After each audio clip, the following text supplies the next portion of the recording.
Assalamualaikum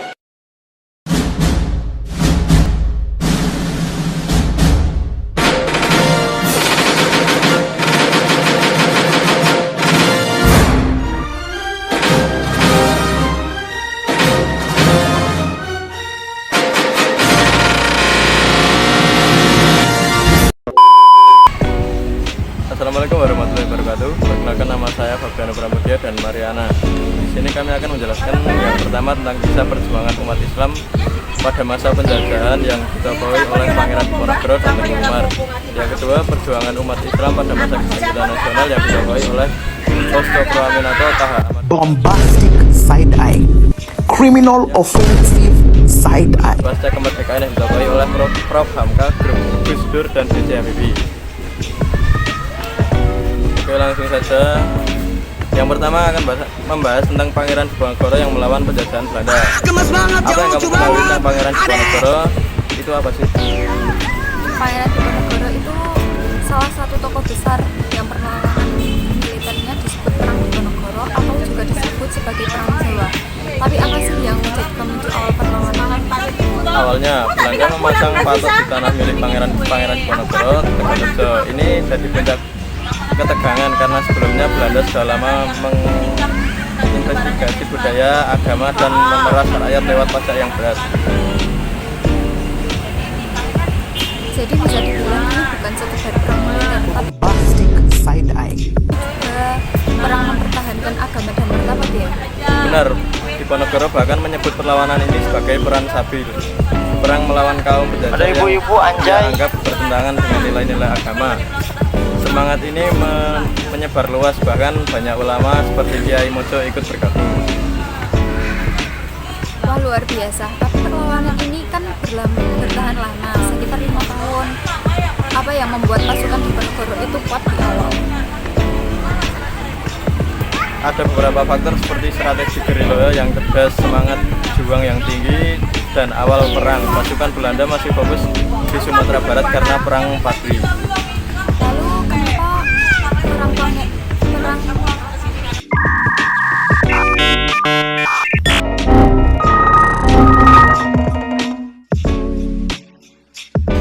Diponegoro ini berakhir? Belanda menggunakan siasat licik, mereka mengundang Diponegoro untuk berunding, tapi malah menangkapnya setelah ia diasingkan ke Makassar hingga wafat pada 1855. Ibu-ibu akhirnya berhenti, semangat dan Pangeran Diponegoro tetap hidup ya. Tepat sekali. Hingga kini nama dan perjuangannya dikenang. Bahkan pada masa Presiden Soekarno, ada haul nasional yang memperingati 100 tahun wafatnya Pangeran Diponegoro. Nah, selanjutnya salah satu perlawanan dari Aceh yaitu Tengku Umar. Kalau dengar namanya yang terlintas di benak kamu itu apa?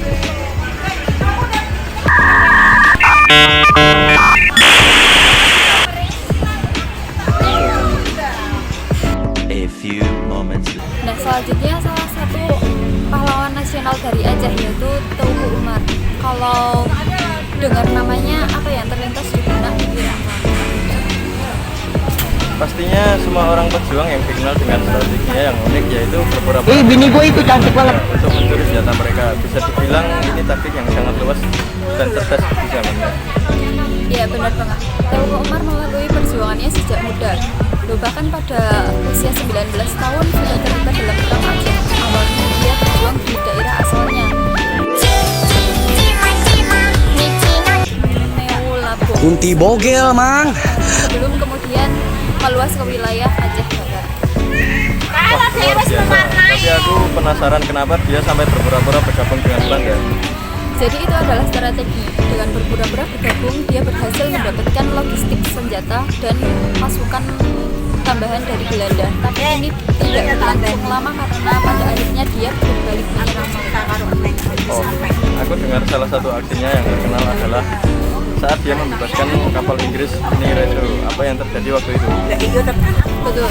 Kapal itu terdampar dan disandera oleh Raja Neunom. Tengku Umar diminta membebaskannya, tapi dia menggunakan kesempatan itu untuk meminta lebih banyak senjata dan logistik dari Belanda. Setelah itu dia kembali berpihak ke ujung Aceh dan bahkan membunuh semua tentara Belanda yang bersamanya di tengah laut. strateginya memang luar biasa ya. Tapi bagaimana akhir perjuangan Teguh Umar berakhir? Pada tanggal 11 Februari 1899 saat dia dan pasukannya bergerak untuk menyerang pos Belanda di Meulaboh, rencananya terbongkar. Pasukan Belanda sudah bersiaga dan menyerang balik. Teguh Umar gugur dalam pertempuran tersebut setelah bukan tembak di bagian dada. Meski gugur, semangat dan perjuangannya masih tetap dikenang oleh masyarakat adat Indonesia ya. Benar sekali. Teguh Umar adalah simbol keberanian dan kecerdikan dalam melawan penjajahan. Hingga kini namanya diabadikan di banyak tempat sebagai bentuk penghormatan atas jasanya. A few inches later. Inspiratif sekali ya perjuangan beliau. Semoga kita bisa terus belajar dari semangat juangnya. Setuju. Oh iya, salah satu tokoh penting kebangkitan Islam di Indonesia kan Kiai Haji Ahmad Dahlan. Kamu tahu tentang beliau? Tentu, beliau pendiri Muhammadiyah, organisasi Islam yang sangat berpengaruh di Indonesia. Apa yang membuat Ahmad Dahlan mendirikan Muhammadiyah? Salah satu alasan utamanya adalah keinginannya untuk memperbarui cara berpikir dan beramal umat Islam agar sesuai dengan ketentuan Al-Quran dan Hadis. Dia ingin umat Islam lebih maju, cerdas, dan aktif dalam amal sosial. Menarik. Muhammadiyah sendiri didirikan kapan dan apa petunjuk utamanya? Muhammadiyah didirikan pada 18 November 1912 di Yogyakarta. Organisasi ini fokus pada gerakan sosial, pendidikan, dan keagamaan bukan pada politik. Aku dengar pemerintah Hindia Belanda sampai membatasi Muhammadiyah ya. Betul. Pada awalnya izin Muhammadiyah hanya berlaku di Yogyakarta, namun Ahmad Dahlan menyiasatinya dengan mendirikan cabang-cabang di daerah lain menggunakan nama berbeda seperti Nurul Islam di Pekalongan atau Al-Mundir di Ujung Pandang. Wah, strategi yang cerdas. Selain itu, aku dengar Ahmad Dahlan memperjuangkan pendidikan untuk wanita. Apakah benar? Benar sekali. Beliau mendirikan Aisyah, bagian dari Muhammadiyah yang fokus pada pendidikan dan pemberdayaan wanita. Ini adalah langkah revolusioner pada masanya. Luar biasa. Bagaimana pengaruh Muhammadiyah di masa kini? Sangat besar. Hingga sekarang Muhammadiyah telah menjadi salah satu organisasi Islam terbesar di Indonesia dengan ribuan sekolah, universitas, dan rumah sakit yang dikelola. Hebat sekali. Jadi meski KH Ahmad Dahlan telah wafat pada 1923, warisannya terus hidup melalui Muhammadiyah. 12 seconds later. Di Kiai Haji Ahmad Dahlan, yaitu Mas Cokro Aminoto, salah satu tokoh penting dalam sejarah kebangkitan nasional. Kamu pernah dengar nama ini sebelumnya? Salah satu hal yang membuatnya berpengaruh adalah kemampuannya mengubah syarikat dagang Islam menjadi syarikat Islam. Dia tidak hanya fokus. Selanjutnya dari Kiai Haji Ahmad Dahlan kita beralih ke host Cokro Aminoto yang dikenal salah satu tokoh penting dalam sejarah kebangkitan nasional. Kamu pernah dengar nama ini sebelumnya? Tentu.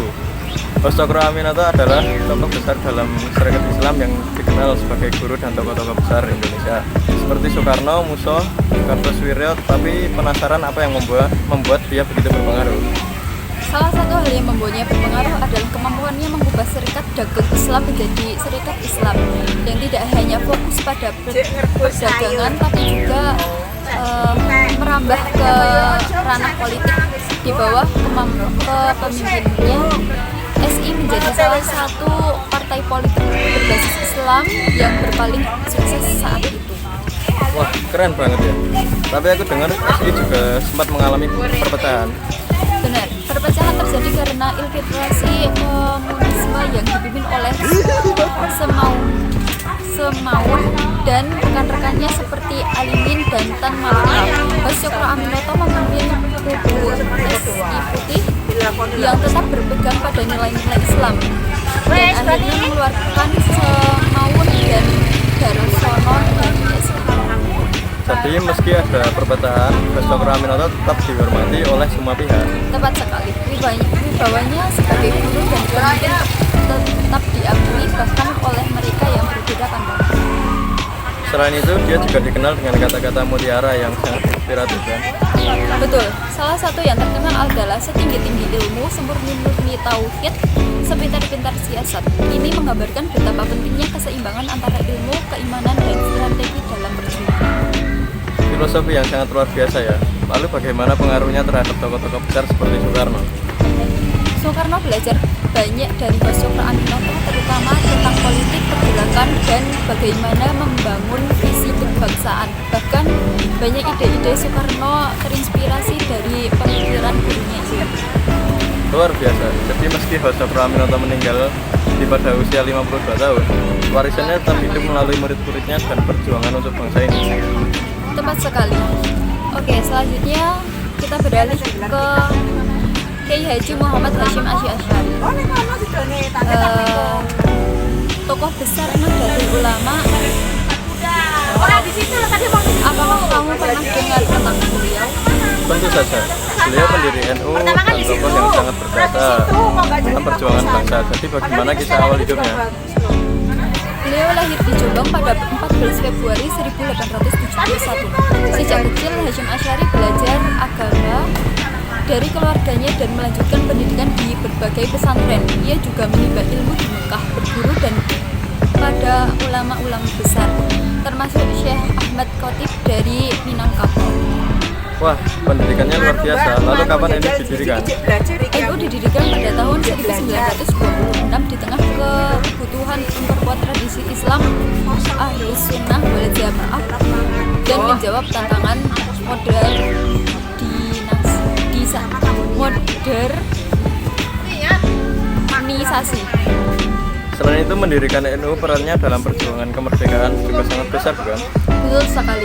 Salah satu kontribusi besar beliau adalah fatwa resolusi jihad pada Oktober 1945. Fatwa ini menyerukan umat Islam untuk berjihad dan mempertahankan kemerdekaan Indonesia yang menjadi semangat utama dalam pertempuran 10 November 1945. Jadi fatwa itu menjadi penggerak utama para santri dan ulama. Tepat, resolusi jihad menyatukan kekuatan Iskandar Hizbullah, Sabilillah, dan elemen umat Islam untuk melawan penjajahan. Ini menunjukkan bagaimana peran agama dan semangat kebangsaan ini berjalan seiring. Sangat inspiratif. Bagaimana warisan KH Hasyim Asy'ari sekarang? NU yang beliau dirikan terus berkembang sebagai organisasi Islam terbesar di Indonesia, aktif dalam pendidikan sosial dan keagamaan. Pesantren Tebu Ireng juga tetap menjadi pusat pendidikan umat Islam terkemuka. Jadi meskipun beliau telah wafat pada 1000, bini gue itu cantik banget. pengaruhnya masih sangat luas terasa hingga kini. Tepat sekali. Semoga perjuangan beliau menjadi inspirasi untuk kita semua. Lanjut dilanjutkan ke salah satu tokoh besar Indonesia, yaitu Buya Hamka atau Oke, selanjutnya kita akan beralih ke Buya Hamka, salah satu tokoh besar di Indonesia. Apakah kamu sudah kenal nama ini? Tentu saja, siapa yang tidak kenal dengan Buya Hamka, ulama sekaligus sastrawan yang sangat berpengaruh. Jadi apa sih yang membuat beliau begitu istimewa? Banyak hal sebenarnya. Buya Hamka adalah seorang ulama, penulis, dan tokoh Muhammadiyah yang aktif dalam berbagai bidang. Salah satu karya terkenalnya adalah tenggelamnya kapal Van der Wijk yang menjadikannya terkenal sebagai sastrawan. Wah, sangat produktif sekali ya. Lalu bagaimana perjalanan pendidikannya? Beliau mulai pendidikan di Sumatera, lalu melanjutkan belajar secara otodidak dan mendalami sejarah Indonesia serta sastra di Mekah. Saat kembali ke Indonesia, ia menjadi wartawan, guru agama, dan tokoh penting di Muhammadiyah. Kalau soal perjuangannya di masa kemerdekaan, apa saja yang beliau lakukan? Selama revolusi fisik, Buya Hamka ikut bergerilya bersama barisan pengawal negeri dan kota di Sumatera Barat. Setelah itu, beliau terjun ke politik melalui Masyumi dan turut merumuskan dasar negara di Konstituante. Menarik sekali. Tapi saya juga dengar beliau pernah di penjara. Betul, pada masa Soekarno, Buya Hamka dituduh melakukan gerakan subversif dan dipenjara. Selama di penjara, ia justru menyelesaikan karya besar Tafsir Al-Azhar. Luar biasa, bahkan sebenarnya sulit pun beliau tetap berkarya. Apa peran setelah bebas dari penjara? Setelah dibebaskan pada 1966, Buya Hamka aktif dakwah dan menjadi ketua pertama Majelis Ulama Indonesia pada 1975. Ia juga rutin memberikan ceramah di RRI dan TVRI. Jadi selain sebagai sastrawan, beliau juga menjadi tokoh agama yang sangat dihormati. Apa warisan terbesar beliau? Selain karya sastra dan tafsirnya, Buya Hamka meninggalkan warisan besar dalam bidang dakwah dan pendidikan. Namanya diabadikan sebagai Universitas Muhammadiyah Hamka di Jakarta. Sangat inspiratif. Terima kasih Buya Hamka atas dedikasi dan karya-karya. Semoga generasi kita bisa belajar dari perjuangannya. Selanjutnya kita akan beralih ke Kiai Haji Ahmad Wahid atau yang disebut juga dengan Gus Dur. Apa yang paling menarik dari beliau menurutmu? Wah, banyak sekali. Gus Dur itu ulama budayawan sekaligus presiden. Tapi menurutku yang paling menonjol adalah keberaniannya memperjuangkan pluralisme dan hak asasi manusia. Setuju. Sebagai presiden keempat Indonesia, Gus Dur punya peran besar dalam reformasi politik. Salah satunya ia memisahkan TNI dan Polri. Tapi sebelum jadi presiden, apa yang beliau lakukan? Gus Dur adalah ketua umum PBNU. Selama 16 tahun ia juga aktif di LP3S, berkeliling pesantren dan menulis untuk majalah Risma. Pendidikan beliau juga luar biasa. Belajar di Al-Azhar dan Universitas Baghdad, meski sempat kecewa saat pendidikannya di Baghdad tidak diakui Belanda. Betul, perjuangan pendidikannya penuh tantangan. Kalau masa kepresidennya, apa reformasi lain yang paling menonjol? A few moments later. Selain memisahkan TNI Polri, ia membubarkan Departemen Penerangan dan Departemen Sosial yang dinilai kurang efektif. Gus Dur juga memberikan otonomi khusus untuk Aceh dan Papua. Bahkan ia mengizinkan penggunaan nama Papua untuk menggantikan Irian Jaya. Mana sekali ya? Oh iya, Gus Dur juga dikenal sebagai tokoh yang memperjuangkan hak-hak masyarakat Tionghoa ya? Iya benar, Gus Dur mencabut larangan penggunaan huruf Tionghoa, menjadikan tahun baru Imlek sebagai hari libur opsional. Langkah ini membuka jalan bagi pengakuan lebih besar terhadap kebudayaan Tionghoa di Indonesia. Luar biasa. Selain itu, apa warisan terbesar Gus Dur menurutmu? Pemikiran beliau, Gus Dur mengajarkan nilai-nilai seperti kemanusiaan, keadilan, dan kesetaraan. Bahkan kini ada komunitas Gus Durian yang meneruskan perjuangan berdasarkan 9 nilai ulama Gus Dur. Benar sekali. Ada satu penghargaan besar yang beliau terima kan? Apa itu? Iya, Gus Dur menerima Ramon Magsays Aswad pada 1993 atas kontribusinya dalam kepemimpinan komunitas. Selain itu, ia mendapatkan banyak penghargaan HAM termasuk dari Simon Wiesenthal. Inspiratif banget ya. Gus Dur tidak hanya seorang presiden, tapi juga tokoh yang mewariskan nilai-nilai penting bagi bangsa ini. Betul sekali. Semoga kita bisa meneladani perjuangannya dan pemikiran beliau. Oke, kali ini kita lanjut ke Prof. Dr. Bakhtiaruddin Yusuf Habibie atau dikenal sebagai B.J. Habibie. Apa yang Anda ketahui tentang B.J. Habibie? Banyak sekali. Habibie itu simbol perpaduan antara keilmuan dan kepemimpinan. Beliau adalah teknokrat sejati yang kemudian menjadi presiden Indonesia kedua. Betul. Sebelum jadi presiden, apa sih kontribusi besar beliau?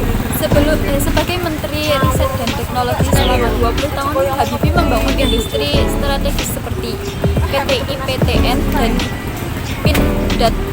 Ia punya visi besar, yaitu membawa Indonesia dari negara agresif menjadi negara industri berbasis riset dan teknologi.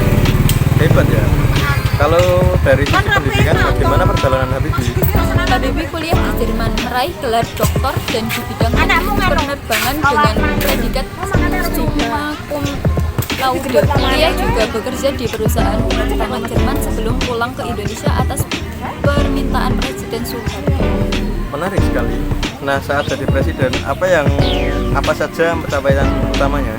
Habibie memimpin transisi demokrasi setelah Soeharto mundur. Salah satu pencapaian besarnya adalah menyelenggarakan pemilu bebas pertama pada 1999. Ia juga menetapkan undang-undang kebebasan pers dan memberikan kebebasan bagi Timur untuk menentukan nasibnya sendiri. Wow, jadi beliau punya peran dalam reformasi. Iya, walaupun masa kemerdekaannya hanya 1 tahun 5 bulan, dampaknya besar. Beliau juga dikenal sebagai pemimpin yang peduli pada HAM dan demokrasi. Sebelum kita akhiri, bagaimana dengan warisan pemikiran beliau? Pemikiran Habibie tentang pentingnya riset dan teknologi masih relevan hingga sekarang. Ia juga menginspirasi banyak orang lewat kisah cinta sejatinya dengan Ainun yang diabadikan dalam buku dan film. Betul sekali, Habibie itu contoh nyata bahwa ilmu pengetahuan bisa berjalan beriringan dengan kepemimpinan. Setuju. Semoga nilai-nilai dan pemikirannya terus kita pelajari dan diteladani. Sekian dari kami. Wassalamualaikum warahmatullahi wabarakatuh. Waalaikumsalam.